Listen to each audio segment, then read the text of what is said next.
at the outset, I express my gratitude to Global Ayurveda Festival for inviting me as a speaker here.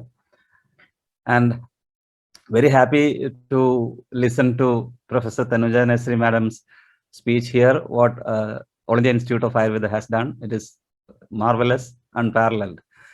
At the same time, I present a different perspective of the same work which is being done by our Ayurvedic experts throughout the country. Here, it is more community-oriented work, which is what I am going to present here. So, without wasting much of time, let me move on to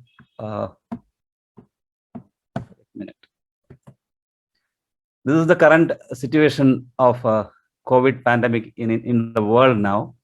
People think that COVID is over, but at least those who are in Mumbai or Maharashtra may not accept that.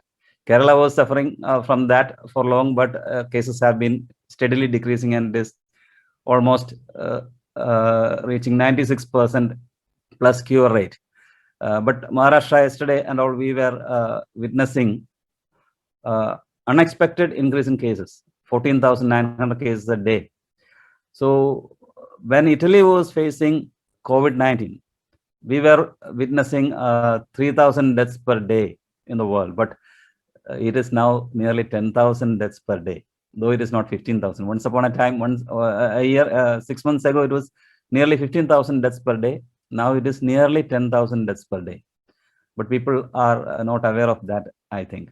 And the deaths have crossed 26 lakhs. 26 lakhs. So that is the condition there. And we know COVID-19 is a multi-system disorder, actually. We have learned in Ayurveda about Rajakshma, which says, Aneka Roga, Anugatu, Bahuroga, Purogama. That means it is accompanied by so many diseases. And after the initiation of the disease itself, we are suffering from so many other diseases. COVID is somewhat similar to that in case of its post-COVID complications. So many complaints are happening in people who are suffering from COVID and people who have recovered from COVID, recovered in the sense that who have turned negative. They are facing so many other problems also. So I will concentrate on those things, how a community intervened into the scene of COVID-19. And this is about the statistics up to 8th March, where you can see that India is number 2 in the number of cases, but India is only number 4 in case of number of deaths, and it is steadily decreasing and further will decrease. And as the previous speakers explained here, we have boldly faced the COVID-19 pandemic, but we have to be careful for the next wave. The milestones also, I need not explain. I'm not taking much time, but just mentioning that it was Kerala where the first case was reported. Actually, there are people who believe that all diseases originate in Kerala. It's not that.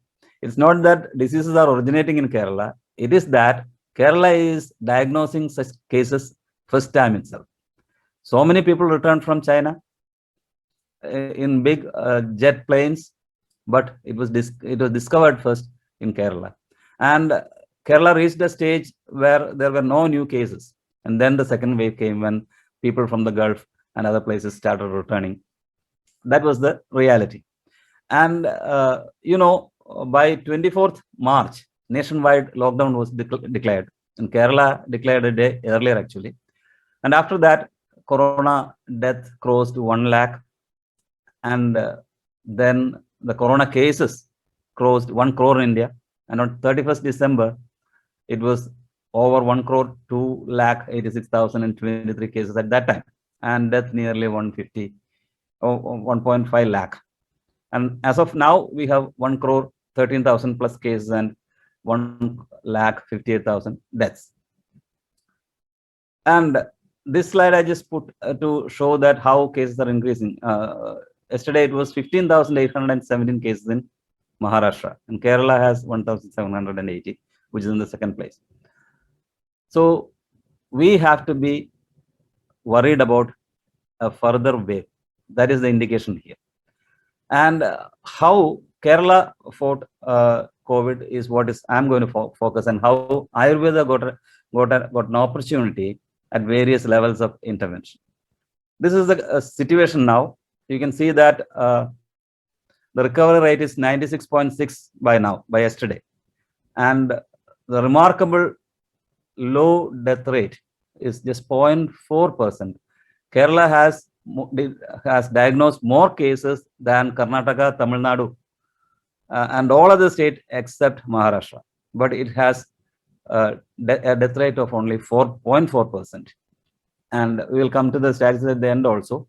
And the zero prevalence survey was conducted in India, and it was discovered that only 11.6% of people in Kerala have antibodies against COVID, which shows the extreme efficacy of preventive and control measures in Kerala, which shows that nearly 89% of Keralites at that time are yet to get infection. And Ayurveda has a great role in this.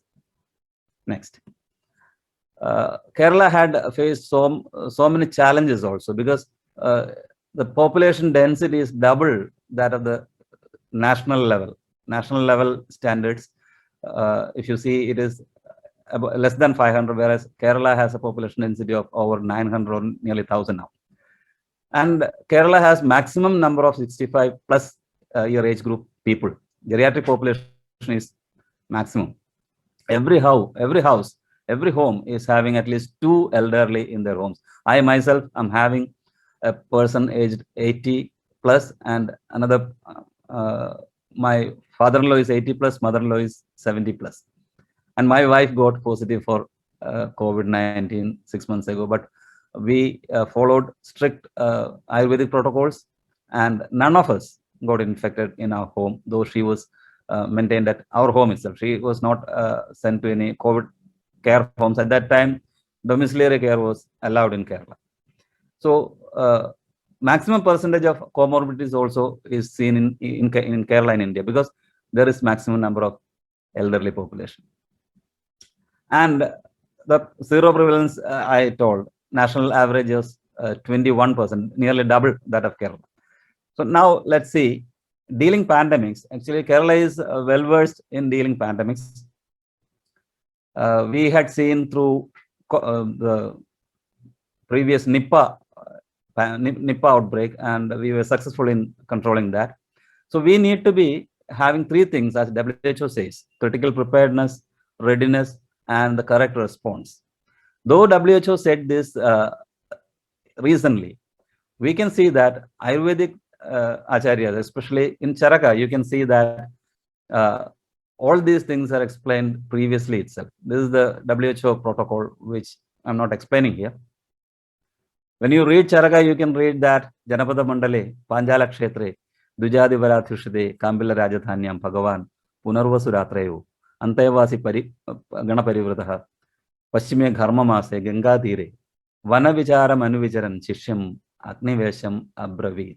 He told his favorite Shishya, Agnivesha, that Agnivesha, I'm seeing a lot of abnormalities now in the stars, planets, and in the environment. And this forecast abnormality of the seasons. And very soon, Earth will cease to manifest proper taste, that Rasaguna Virya Vipaga will come down. And therefore, I suspect an epidemic which is about to occur, and you have to collect drugs before the Virya, Rasaguna Viryas are declining. So that is preparedness. Acharya explains about preparedness to the Shishyas. And he explains that if we are well prepared to face a pandemic, which he termed as Janapada Udvamsa, when Janapadas or big populations are attacked by unexpected diseases or disorders or even disasters, we have to be well prepared so that we can come through that. And if drugs are collected, preserved, and administered properly, we can tide over this. And then Agnivesha asks, how, oh Lord, drugs will soon be collected, preserved, and administered properly. But how is it that people having dissimilar nature, diet, physical strength, homologation, means Satmya, or people having different Ahara, Vihara, and Satmya and Prakriti, how different type of people get the same infection? That's what is happening in pandemics. For example, COVID-19 is infecting everybody, vegetarians, non-vegetarians, Vata Prakriti, Pitta Prakriti, Kapha Prakriti, everybody is infected. So there, the cause for the disease is not the Ahita Ahara Vihara of an individual person. It is due to the vitiation of 4 factors, namely Desha, Kala, Vayu, and Jala. So that is what Janavadu Thumsa advises. And during Janavadu Thumsa, people from the ruler to the peon should be following their designated duties, dharma. So that's how pandemics are happening. And see, this situation was what we saw in televisions, where thousands of people crowding in airports due to this infection. So what is to be done? The government initiatives were there in India perfectly did it. Such a big population, 140 crores. It is not 130 now. It has reached 140 crores in India. There was assurance from the authorities. The Honorable Prime Minister addressed the nation, and our Chief Minister in Kerala, Chief Minister addressed the state. He conducted daily press meets and gave updates. And the government ensured that nobody in the state is under poverty or living without food. So community kitchens were organized throughout the state with a single instruction. Within 24 hours, community kitchens were opened everywhere in Kerala, in the nook and corners of Kerala. And those people who were stranded were given food and shelter freely. Awareness programs were started, like safe distancing, mask, usage of mask, and keeping distance and what do you call, wash your hands. And free treatment was provided. Kerala probably is the state, is the first state where COVID treatment, even till today, it is totally free in the government hospitals. No need to pay a single paisa to for the treatment. So there was no burden for that, and food and shelter was also provided. This is as per the Janavadu Thumsa Parihara, where Ayurveda instructs the rulers to do the thing. So central government and Kerala government both did measures which helped our state. And a 7-member team task force was formulated, and they formulated the rules about how to fight COVID-19 pandemic through Ayurveda. The Chief Minister himself announced these things in a day during his press conference, that how Ayurveda is going to intervene, and he declared the 5-pronged strategy which Ayurveda has. And as a part of that, Ayur Raksha clinics, as Madam was also telling, that the same term was used there also. Ayur Raksha clinics, or ARC, was constructed. The top of the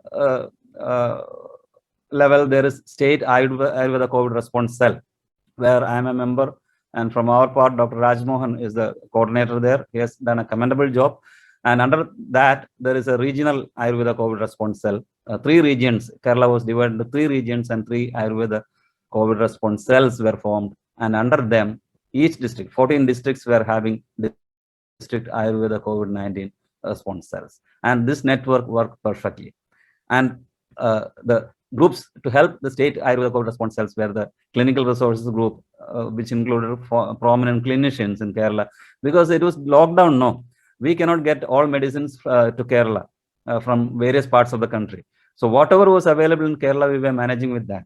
Of course, there was a national protocol. We tried to incorporate that also in our protocol. Whatever medicines were available in Kerala, the medicines which are commonly in use in Kerala were used for that.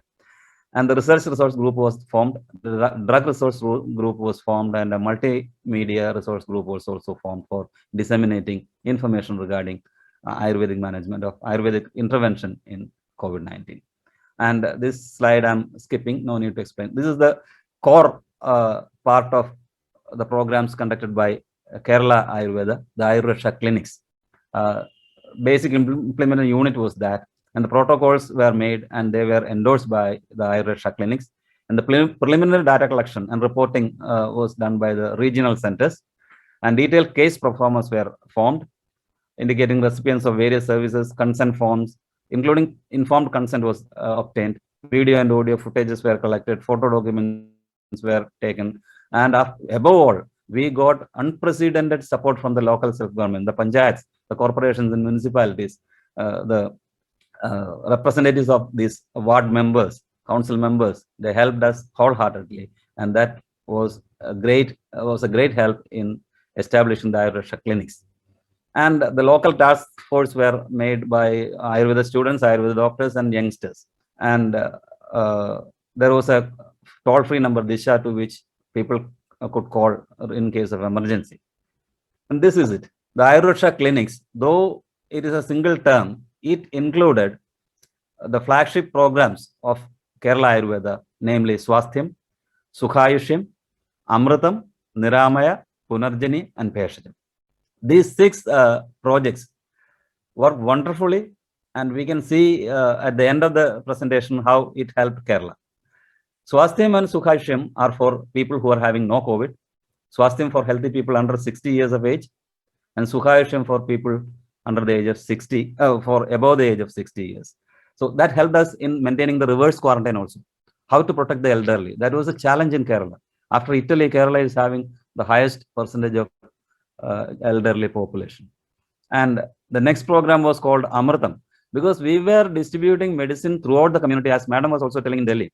We distributed medicine to the police people, we distributed to the healthcare workers, we distributed to all the working class and ordinary people to their home through the help of Panchayat officials. But Amritam was a significant program where we gave medicines not to the public, to the people who were kept under quarantine under government facilities, so that there is a record for that. There is data for that. That was the Amritam project. And the next was Niramaya. It is a virtual health platform. During lockdown, people were locked at homes, and through phone, through internet, we were giving information to people, how to cope with COVID, how to cope with the stress. Advices were given, Ayurvedic advice, yoga advice, everything was done through phone to people. And the next one was Punarjani. It was designed at the beginning itself, and our allopathic counterparts were smiling at that time, because they were not thinking that post-COVID problems will be this huge. But we mooted the idea of post-COVID complication management at the beginning of the pandemic itself, and we formulated the project called Punarjani, where people were recruited after being positive. And when they are turning negative, they are included to the project. And Bheshajam is the direct Ayurvedic medical treatment for COVID-19 patients. That will be presented by another speaker, not me. The other things I'll just vary here. The guidelines I'm skipping because everybody knows. Now, regarding Ayurveda, Ayurraksha clinics, I'm watching my time also because we are running short of time. Ayurraksha clinics include Swasthyam and Sukhayushim. In Swasthyam, we give care to the under 60 age group people, and Sukhayushim, we were targeting 60-year plus age group people. And this is not through any what you call public distribution of medicine. It was through our Ayurvedic dispensaries and Ayurvedic medical colleges, and we distributed medicines, and we got data of 16 lakh people in Kerala, 1.6 million. Probably the biggest documented data of such magnitude in India. And it was implemented through Ayurveda college hospitals and government dispensaries across the state. And being an Ayurveda friendly state, people took Ayurvedic home remedies and medicines from their personal Ayurvedic physicians to the tune of millions. That does not include in this. This is through institutionalized care. And the medicines provided were these: Indugandham Kashayam, which improves immunity; Drakshadi Kashayam, which improves immunity as well as reduces the fatigue in people. That was very much effective in people even after post-COVID complications also. Guduchedi Kashayam was another thing. Dashamula Kadatrayam Kashayam, Vilvadi Gudika, Sudarshanam Gudika, and for fumigation, Aparajita Thuma. Every home, those who get Aparajita Thuma were fumigating their homes with that. And then about Amritam was designated for the care of people under quarantine. And the guidelines comprised of roles and responsibilities at various levels, the Ayurvedic prophylactic strategies that include pharmacological as well as non-pharmacological intervention. About medical advice was there. Similarly, Vihara was also advised to them. And case record forms for the valid data collection, recording and future evaluation was also provided in the Amritam quarantine project program. And it was implemented through the Ayurveda clinics and Ayurveda task force across the state.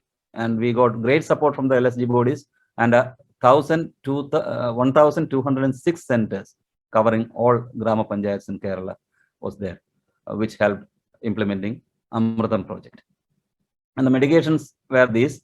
This was given to people under quarantine. They were not having any infection, any symptoms, but they were especially people who are returning from Gulf countries, people returning from various other states. At that time, Kerala was having very less number of cases, but there was huge influx of people to the tune of lakhs who came from outside to the state. Indugandham Kashayam, Elaganadi Kashayam, Bilwadi Gudiga, Sudarshanam Gudiga, Shadanga Toyam, which is for drinking purpose. Triphala Gandusha, as Madam was telling, Triphala Gandusha or gargling, Triphala Gandusham was also suggested, and Aparaja Thuma was also given. And medical officers of Ayurveda clinics were granted the liberty. In some cases, people who were having different prakritis, having different problems, and in such cases, they were given the liberty to provide medicines, additional medicines as per their need, because they are quarantined for 14 days at that time, and it was a difficult thing to manage for people who were always free to move. And data collection through pre-structured case CFR, where their case record form advised by the state Ayurveda COVID response cell was there. One important thing is there, all data is available with us, and I'm not showing any charts or diagrams here because these data are to be published in acclaimed journals, medical journals, very soon. So that's why I'm not presenting any data related to that. We have all data related to this, how many people entered Amritam, and gross number I'll explain. That will be at the end. Only those individuals who reported have compliance to the Ayurvedic prophylactic scheme as per the criteria mentioned above were put under Amritam. If they are not willing, they will not be come under Amritam. All people who were quarantined are not included here. Only those people who were willing to fulfill all the criteria were included with prior informed consent. And within the initial 7 days of the commencement of the quarantine care under Amritam, the individuals should have consumed the Ayurvedic prophylactic medicines continuously for a period of minimum at least 3. Those who are not consuming at least 3 were not included. That was a risk for us actually. If we are taking the data of all the people who took 14 days medicine, our result would have been much better. But we took at least 3 days. And on being tested positive, the individual should have necessarily completed an incessant APS or Ayurvedic prophylactic scheme for a minimum period of 3 days. It is repeated, and should not have been under any other prophylactic cover of their swab for testing SARS-CoV-19, COVID-2 infection, and should not have been under any prophylactic cover against the infection with medicines from other medical disciplines. If say homeopathic medicine they are taking, we are excluding them. If any other, they are in the allopathic facility exclusively, we are not taking them. Only those who followed Ayurvedic prophylactic measures were included under Amritam. And non-compliant individuals who were not following properly were dropped out strictly. And this was the data there on 8/7/2020. The people under quarantine following Ayurvedic protocols, Ayurvedic medicines, reached 1 lakh recipients. And till then, we followed them, and only 347 people tested positive for COVID among 1 lakh, which is a huge achievement, which was compared with the other groups of quarantines where Ayurvedic protocol was not followed. And that result I'll tell. It was found that under Amritam, people were at 4.7 times lesser risk of being tested positive for SARS-CoV-2 infection compared to people who did not receive Amritam in other quarantines. That data is also available in Kerala. Almost all data is transparent, and we can get data from the government site itself. How many are in one quarantine, how many are in another quarantine, all data were available at that time. And the percentage was just 0.34 for COVID positivity in Amritam scheme, whereas it was 1.61 in other quarantines. That was the data from 21/5 to 8/7. And this data will be, this was properly scientifically evaluated and will be published in reputed journals. And now Kerala has, Ayurveda Kerala has crossed 5 lakh people under Amritam Care with documentation. And not even a single death is reported in among these 5 lakh people, which is an outstanding achievement. And the next one is Punarjani. So that was about Amritam, where we were keeping people under quarantine under Ayurvedic medication. Now, Punarjani was the scheme which was devised for people for post-COVID complications. Though this was devised at the beginning of the pandemic itself, it was not in use because we were not getting post-COVID cases. At that time, Kerala was having 10, 15 or 20 or 100 patients and we were not getting. Then it increased to thousands. So at that time, we started getting more people to Punarjani. And when it increased to lakhs of people, we got more people. And among the first 4,871 post-COVID individuals, the data was analyzed and that is ready for publication, which will not be disclosed here. But we can explain what we were doing in that. The Kashayas were mainly Drakshadi, Indugandha, Belajiragadi, Nayopayam, and Elakanadu. And Avalehas like Agastira the Shimula Haritaki, Chavana Prasha was given. And in some cases, Amrita Prasha was also given. Amrita Prasha is below there, Kruda. Indugandha Kruda, Amrita Prasha, Brahad Chagladi Kruda were utilized. And Churnas like Haridrakanda and Ashwagandha was also utilized. And options were given in view of varied symptoms and limited availability of raw drugs due to the nationwide lockdown to the medical offices. They can add something which is available there if these were not available with them. So these were the medicines. And the major complaints was like this. Fatigue was the most common symptom. And cough was the next one. Shortness of breath was there. Headache was there. Muscle aches were there. Hair fall was there. All these symptoms were reduced within 30 days because negativity is very easily achieved. You know, within 2 weeks time itself, people will turn negative. But the complications or the sequelae will not come down. And abdominal discomfort was seen in 11.9%. Sore throat was found. Anxiety was there, for whom we suggested yoga and all. Post-traumatic stress disorder was also seen. All these data were collected and worsening of the pre-existing symptoms and appearance of diabetes was also seen. And hypertension was seen among only 3.1%. That is also important because people were having much less tension when they are under Ayurvedic cover. And no significant adverse drug reactions were reported. And among these associates, you can see that 99% of patients, we can confidently say that 99% of the patients got relief from all their symptoms within 30 days itself. And the remaining 1% took 45 to 60 days. And in Punarjani also, we have covered more than 1 lakh people by now. So that is regarding Punarjani. Our main concentration was on Sukhayusham and Swastham initially for people who are having no COVID. Second was Amritam, that was for people under quarantine. We got excellent results there. And the third one is Punarjani, in which we got excellent results again. And now let's see how Kerala fared in the, I'm about to end my presentation, how Kerala fared nationally. If you look at nationally, you can see that Kerala is the second state where maximum number of cases were reported. But when you see the death chart, you can see that Kerala at a distant 10th place. And so many other states which were having very less number of cases compared to Kerala can be seen in the death chart there. So this happened because though there, first of all, case detection was more there, test per million is also, if you see the latest chart, you can see that only Delhi and Jammu Kashmir has higher test per million rate than Kerala currently among states which have more than 1 crore population. Small states we are not taking, but all states which have at least a 1 crore population, if you take, Kerala has the maximum testing number, test per million, except Delhi and Jammu Kashmir. And you can see that though Kerala is positioned as second place in the number of cases, it is 10th in death case, and only 4,301 until March 8th. It would have been increased by a few hundreds now.